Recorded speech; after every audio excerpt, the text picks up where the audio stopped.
que na verdade eu comecei como princesa e meu último ano foi como princesa.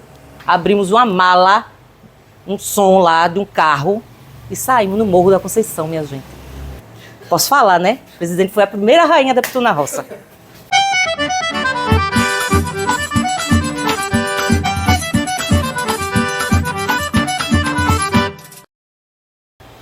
Oi, gente. Meu nome é Cristiane Souza, apelidada carinhosamente no Ciclo Junino como Tia Cris. Sou mulher negra, periférica, mãe de Atos. Por muito tempo eu vivi na zona norte do Recife e lá eu comecei a minha vida junina. Dentro desse processo, esse lugar periférico, ele não só me fortificou como pessoa, mas como artista do meio. Nossa, uma vez quadrilheira, sempre quadrilheira, né? Então, eu acho que não é só o processo de dança que vai fazer você se tornar ou ser um quadrilheiro. Então, se eu disser que eu sou quadrilheira desde os meus 8 anos de idade, né? Já tem um tempão aí. Vamos somar uns 30 e poucos anos. Então, minha vida junina, ela começa com muitas crianças, né? Dos anos 80 e 90. Meu primeiro contato com o ciclo junino, com a cultura junina, ela veio de uma escola, que era uma escola estruturada na religião, né? Era uma escola de freiras e tal. Então eles prezavam muito por essas datas comemorativas e tal. Então todo ano tinha, né, as danças festivas, né? E a quadrilha ela estava sempre dentre essas apresentações que a gente fazia. E aí desde pequena, né, todo mundo dizia assim que eu era muito festeira, né? Gostava dessa coisa da dança. E com meus 8 anos de idade, na minha comunidade surgiu uma quadrilha. E a quadrilha, assim como muitas quadrilhas dos anos 80 e 90, tinha um nome assim, pejorativo, tá? A quadrilha ela surgiu também na necessidade, porque existia uma quadrilha adulta e muitas pessoas que faziam parte da quadrilha adulta tinham filhos. E aí criaram uma quadrilha mirim, tipo uma versão mirim da quadrilha adulta. O nome da quadrilha era Tira e Bota. Então imagina uma quadrilha mirim com o nome Tira e Bota, né? E aí tinha todos aqueles trejeitos, aqueles bordões, né? Quem são vocês? Aí imagina, as crianças gritando, né? Tira e bota outra vez. Não, escutei. Tira e bota outra vez. Ai, lembrando disso agora é engraçado, mas, né, complicado falar disso hoje. Enfim. Mas aí a gente surgiu nesse processo, a gente passou acho que uns 2, 3 anos dançando nessa quadrilha e tal. E ainda por influência dessa escola, né, nas apresentações, em esses processos culturais e tal, um amigo me convidou para fazer dança popular. E ele disse assim, Cris, vai abrir um curso de dança popular numa escola aqui perto, né? E era uma escola, não era uma escola, era um projeto da família Madureira. E esse projeto, ele tinha como mobilidade o fazer cultural. Então, ele tinha o pessoal que era aderecista, tinha um pessoal que fazia a cenografia, tinha um pessoal que costurava, tinha o pessoal da dança. Então, assim, ao final do curso, montava-se um espetáculo com todos aqueles elementos e com a contribuição de todos os cursos, né? A ideia era essa. E foi bem sucedido, assim. Eu fui fazer o curso, fiz minha inscrição e tal, mas minha mãe não sabia, não. Então eu saía da escola, assim, no entremeio, o curso era... Eu estudava de manhã e fazia estágio à tarde, aí eu já estava com uns 13, 14 anos, era jovem aprendiz. E aí, no entremeio dessas aulas, da aula e lá do trabalho, eu ia para esse curso, né? E aí, no final do curso, eu disse, mãe, a senhora vai tirar minhas fotos? Foto de quê, menina?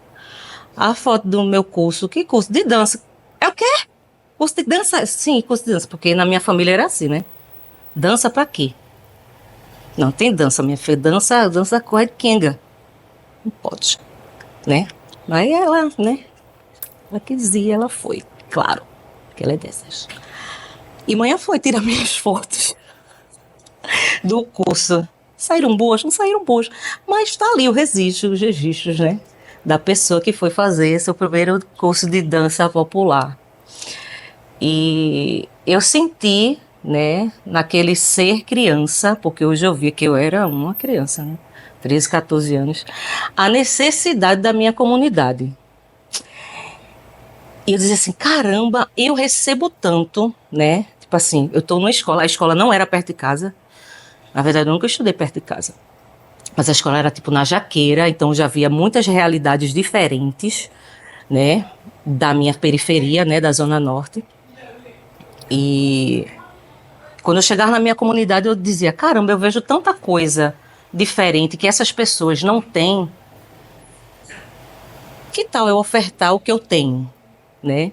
Então eu fazia o seguinte, eu aprendia durante a semana e no final de semana eu juntava os meninos e tal, as meninas e ia passar. Vamos, hoje é aula de coco, hoje é aula de maracatu. E assim surgiu o Teatro e Dança Luar do Sertão. A gente ficou ativo nessa comunidade, acho que por mais de 7, 8 anos.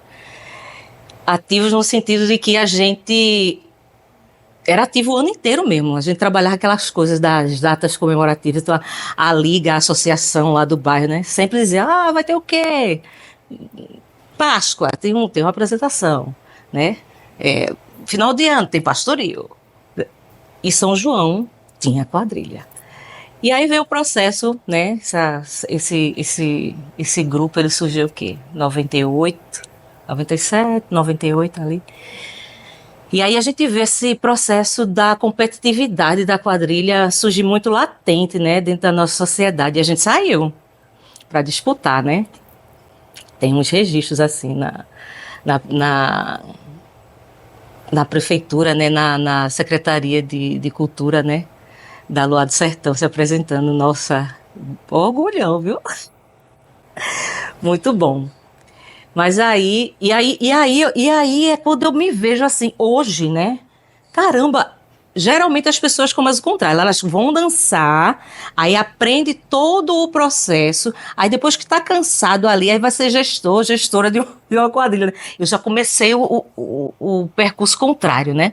Eu fui ensinar, e aí fui ser gestão das quadrilhas e tal, né? Fui marcatriz dessa quadrilha também, além de dar a dança ali e tal, né? Passar as coreografias e tal. Eu era marcatriz da quadrilha também e tal. E depois é que eu vim dançar, né? Porque dancei na Mirim, pequenininha lá e tal. Mas dançar competitivamente, assim, porque anos 80 90 a gente não tinha... A competitividade não é esse processo de hoje. A gente dançava para quê? Nos arraiais de bairro para ganhar um troféu, claro. E era tudo, viu? Era tudo ganhar o troféu. O que? O maior troféu é meu, né?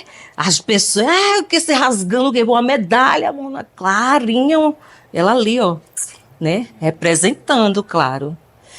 Mas quando a gente vê esse processo assim da competitividade, assim, não, vamos lá, porque a gente vai disputar isso aí e tal. E eu nunca tinha me imaginado numa quadrilha adulta.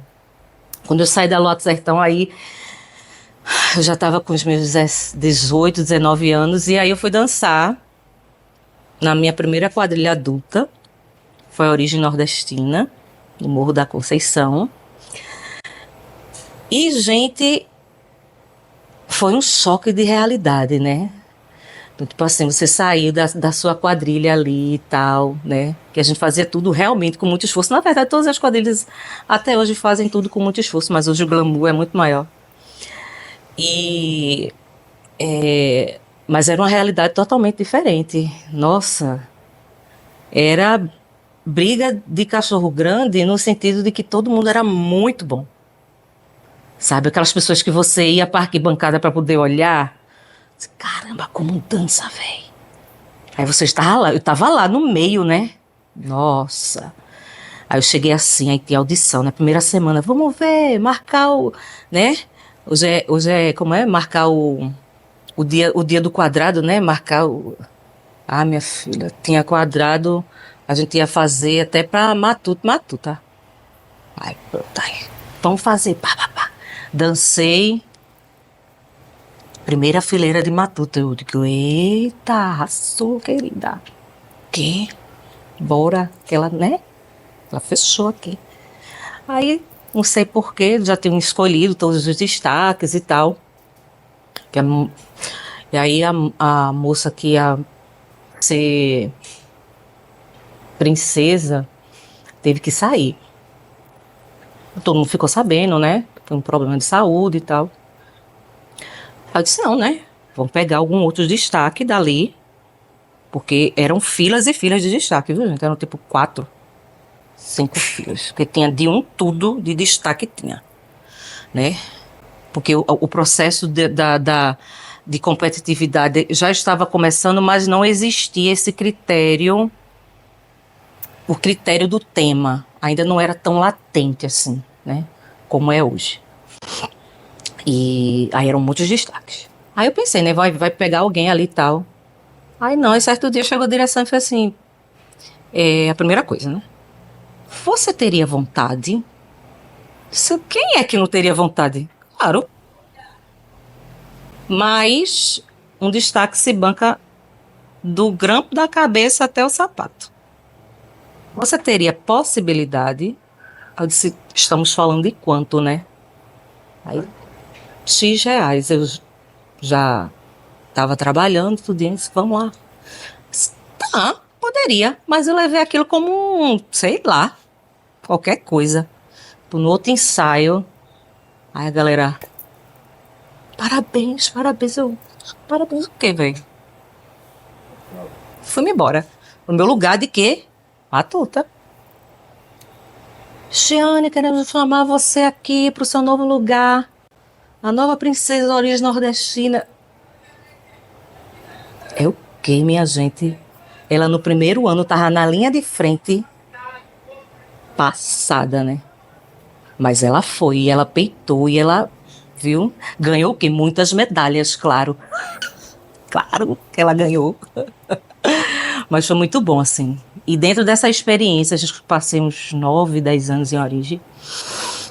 Eu fui muito feliz, né? Foi uma família, assim, que me deu um aprendizado muito grande. No sentido de cooperatividade, sabe?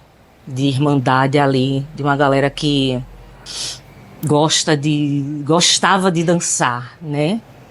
O processo de competitividade, ele estava grande, já estava crescendo, assim, estava ficando latente, mas a gente era muito mais irmandade, sabe? A gente gostava do que a gente fazia, então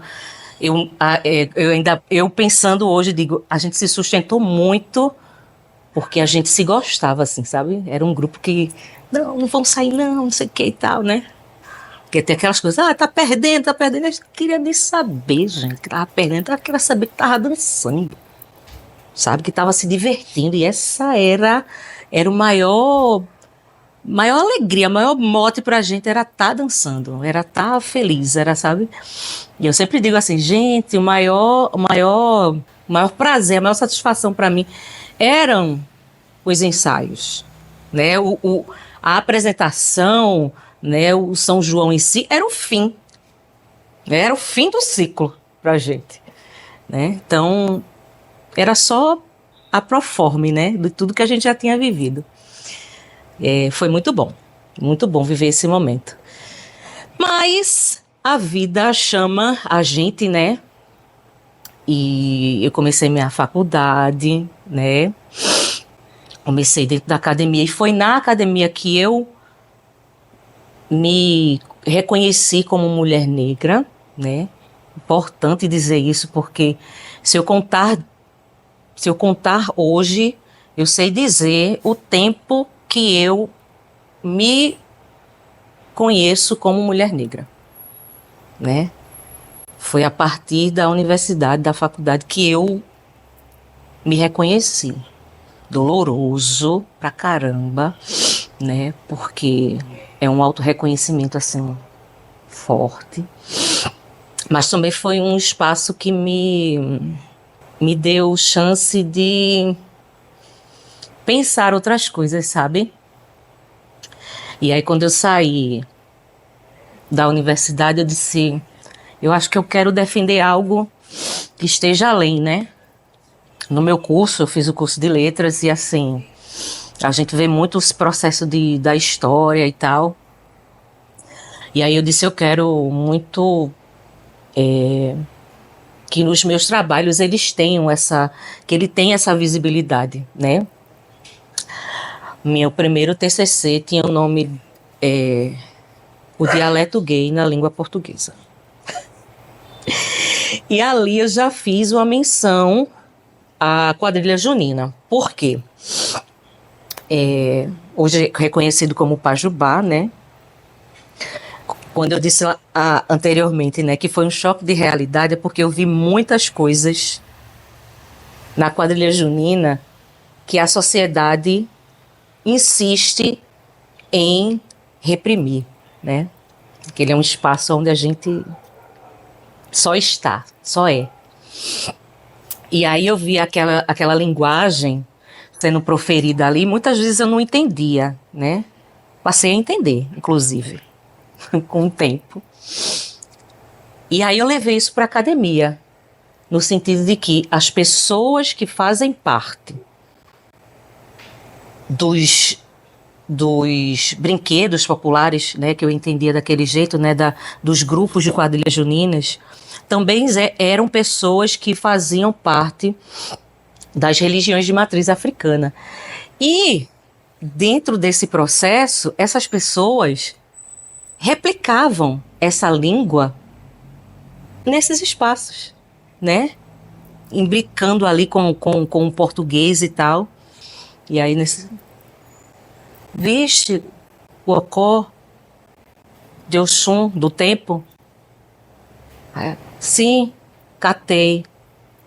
Eu digo, né? Aí depois você vai, né? Identificando. E como língua portuguesa, a gente vai entendendo que todas essas línguas, elas de fato estão, né? Na nossa sociedade. Então, eu já penso que a quadrilha, ela já entrou na minha vida, me dando esse suporte na academia.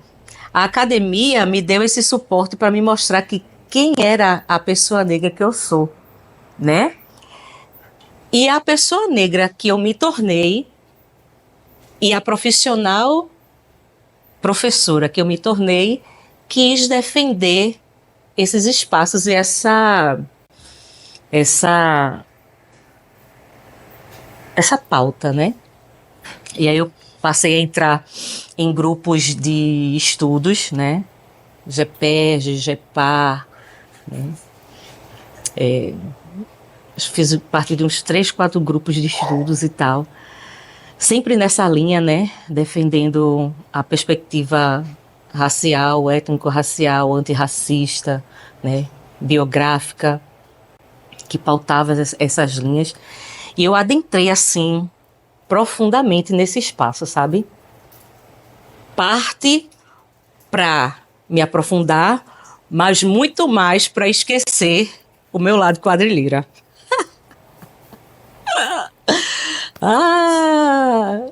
Balela, não se esquece não, que isso vibra, isso pulsa dentro da gente. Porque eu ficava louca, né? Eu me meti por dizer assim, vamos ver ensaio de fulano. Vou nada. Se eu for ver, meu amor, eu pulo dentro, tá entendendo? E o quê? Eu vou querer dançar, claro. Então, para evitar isso, eu não vou. E aí eu me meti de cabeça na universidade, que era para esquecer. E aí, certo dia eu disse, caramba, por que eu tô vetando isso em mim? Se isso é uma coisa que faz parte, que faz bem para mim.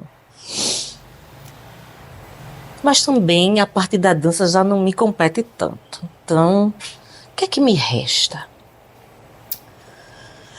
Eu tenho academia, tenho meu conhecimento de agora, tenho meu conhecimento de antes. Vou participar desses seminários que tem, né? Prefeitura, da federação e tal. Vai me adentrar, né? Pra ver como é que tá esse ciclo aí e tal. Aí comecei a frequentar os ciclos, né? Das oficinas e tal.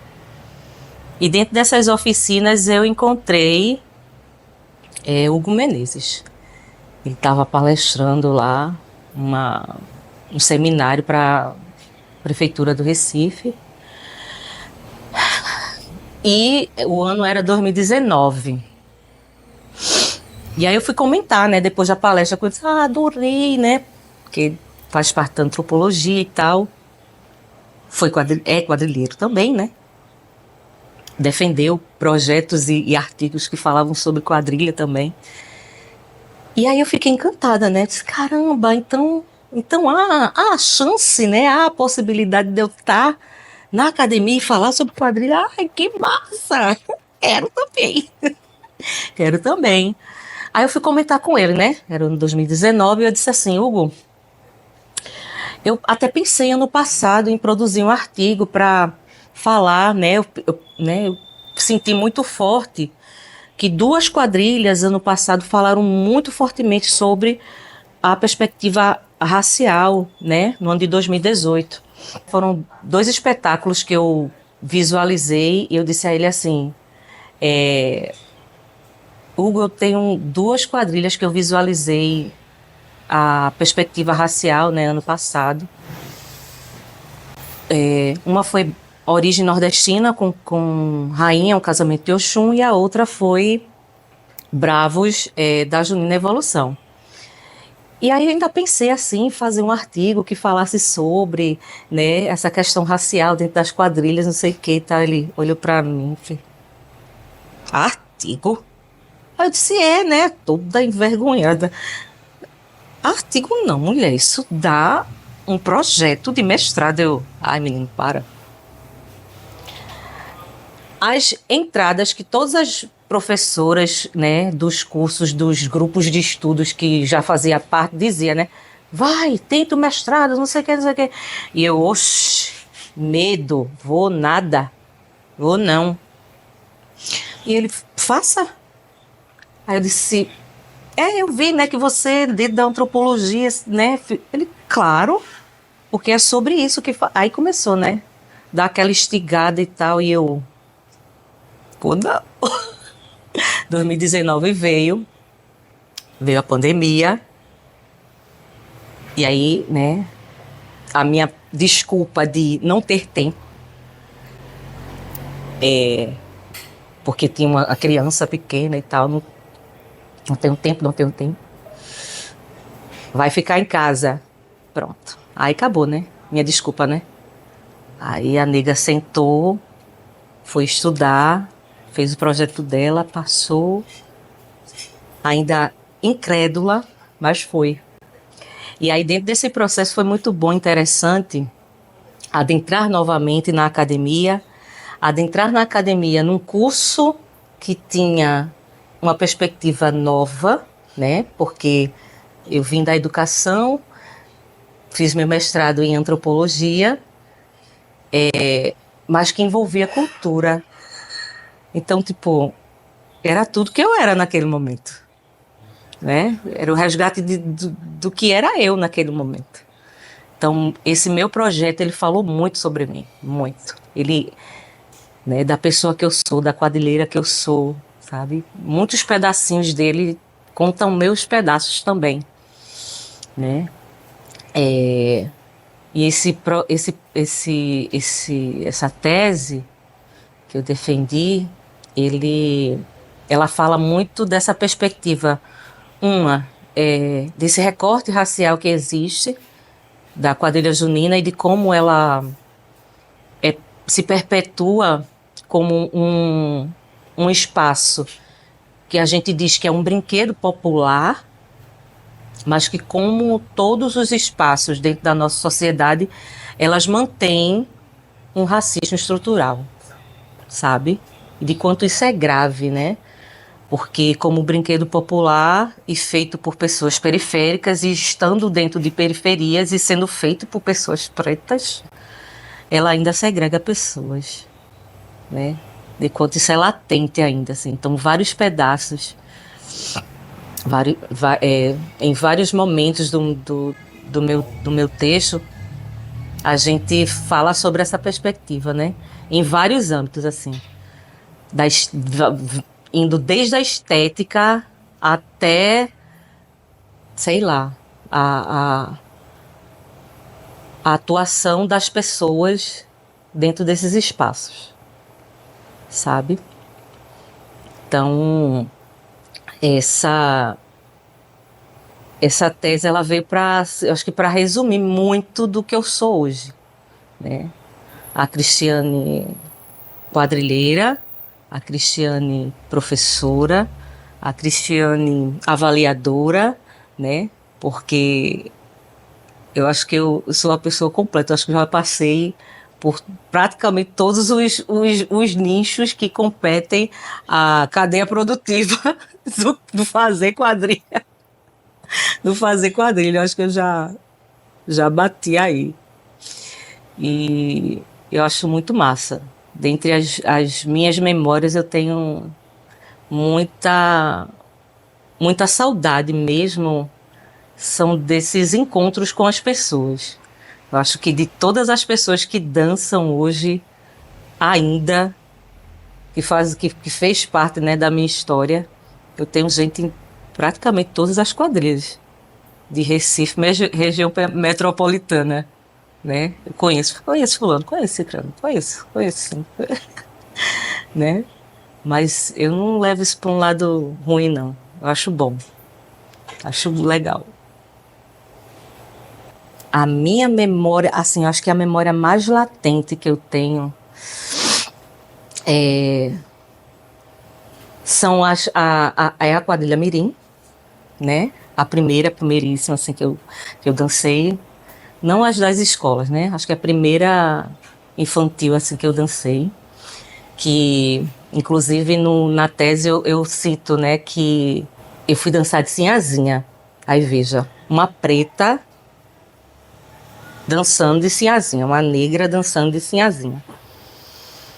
E aí eu vou colocar essa negra dançando de sinhazinha porque dentro daquele contexto, hoje eu enxergo. Dentro daquele contexto, eu primeiro, era a pessoa que podia minimamente comprar uma roupa ou ter uma roupa mais, vamos dizer assim, mais bufante, mais elegante, porque minha avó era costureira, então assim, meu amor, qualquer cortina ela transformava num vestido de Cinderela, tá? Minha tia, que eu digo ela que ela foi a minha grande incentivadora, assim, cultural, porque tudo que era buraco com relação à cultura, ela levava a gente, assim, carnaval, festas e tudo, sabe? Ela levava a gente, então eu digo que ela é minha incentivadora cultural. Fez a minha sombrinha, entendeu? De renda e tal. Então eu era a pessoa que podia arcar com esse custo, né? Eu era a pessoa que, mesmo com cabelo crespo, minha tia fazia uns penteados, né? Umas tranças, uns negócios, né? Para ficar organizada. Então, eu era a sinhazinha, tá? Então, eu podia ser a sinhazinha naquele momento.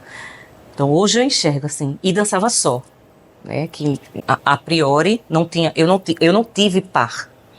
Os 2 primeiros anos nessa quadrilha, eu não tive par. Aí, agora eu não sei se não era porque não tinha ninguém à altura para me acompanhar ou é porque eles queriam mesmo esse par solto ali, né? Porque eu dançava solta. Acho que eu era precursor, foi precursora, né? Porque ninguém botava solto. Eu dançava solto, meu amor. Dentro da quadrilha ali, ó. Só performando. E a outra é com a minha mirim mesmo, eu sendo marcatriz. Fui legal, fui feliz ali naquele momento também. E o meu primeiro ano em origem, que na verdade eu comecei como princesa e meu último ano foi como princesa, né? Então assim, eu comecei um ciclo e fechei um ciclo como princesa. E aí dentro dessa proposta também é engraçado falar que de todos esses anos eu nunca fui rainha. Porque esteticamente, né, é difícil ver uma rainha preta com todos os seus traços, tá, gente? Falando dos traços que uma preta tem, que uma negra tem, tá? Não vamos falar de performar uma pessoa branca, não. Tô falando de uma rainha negra mesmo, então. É difícil, né? Geralmente isso aparece quando um papel pede e tal, né? Mas eu nunca fui rainha. A não ser na Pituna Roça. Na Pituna Roça a gente diz que é a quadrilha que a gente pode tudo, né? Que é a quadrilha que a gente ser feliz. Aí eu fui uns 3 anos rainha também, só pra lascar. E para quem não sabe, né, a Pituna Roça ela é esse evento que agrega aí os quadrilheiros no final do ciclo junino, né? Ao final do ciclo junino a gente sempre faz uma festa lá no Morro da Conceição. E essa festa atrai, né, as demais comunidades, mas o nosso público é o público quadrilheiro, que é aquele momento onde a gente diz assim, oh, agora acabou-se todas as desavenças, começa-se um novo ciclo, é um réveillon para a gente começar a expurgar, né? Inclusive é uma mesa de negociações agora também, né? Quem sai, quem entra, quem fica, quem vai, entendesse? Abre-se temas, eu já vi, né? O povo deixa de comprar a camisa da Pituxa. Pra comprar. Não, porque vai ter o tema de fulana que eu vou comprar, que vai ser babado. Tá bom, né? É isso. Então, assim, mas é uma festa para os quadrilheiros e ela nasceu nesse intuito, né? A gente diz que é uma confraternização, porque, para quem não sabe, a história do Pitu na Roça ela é assim. No Morro da Conceição só existia uma quadrilha. E aí, por um motivo ou outro, não sei, então, quer dizer, eu sei, mas não vou citar. Enfim, brigaram e aí foi formar, né, formou-se outra quadrilha. Aí a outra quadrilha não queria que né, tivesse achego com os outros componentes, tipo assim, queria que virasse inimigo. Saiu da outra quadrilha e virasse inimigo. Aí eu era da quadrilha X, meu amigo era da quadrilha Y, aí eu não podia falar com meu amigo. Ah, querido, veja só. Ele é meu amigo, vai continuar sendo meu amigo. Ele defendeu aquele ideal, eu defendo esse e tá tudo certo. Porque fora do arraial, a gente continua sendo amigo. E é isso. E era isso que a gente fazia, inclusive, viu? Vamos chegar nos arraiais, mas ver, ai, bebê, né? Vamos fechar, pronto. Tem 2, 3 quadrilhas na frente da gente. Eita, bora anarquizar, né? Continuava sendo amigo, gente. Porque, na verdade, eu acho que é isso que vale, né? E aí, certo dia, a gente brincando ali durante o dia, né? Tomou umas e tal e esquecemos que tínhamos a apresentação de ambas quadrilhas. E aí os diretores chegaram na casa, né? Acabaram com a cara da gente, claro. Vocês responsáveis, não vamos, não tem nada, não tem problema nenhum. Eu disse, pronto, então tudo bem, a gente não vai. Tá certo? A gente vai fazer o quê? Uma terceira quadrilha nesse morro. A quadrilha da gente agora vai ser a Pituna Roça. Pronto.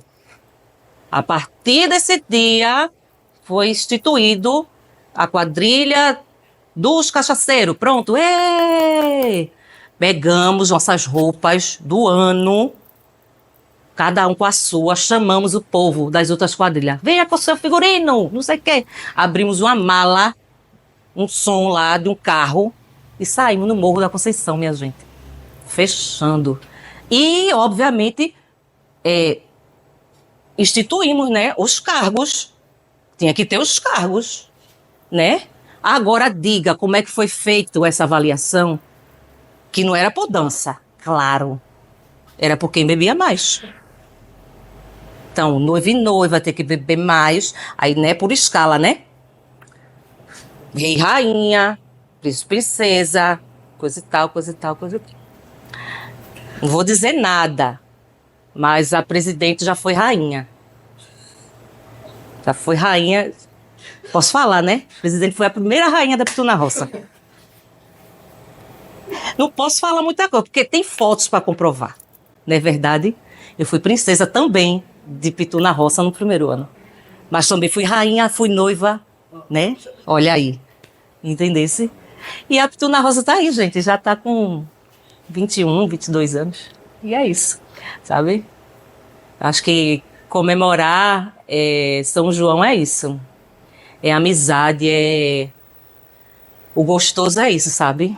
Por contemplar isso. Quadrilha, pra mim, uma das primeiras coisas é gostar de dançar e gostar de ter amigo.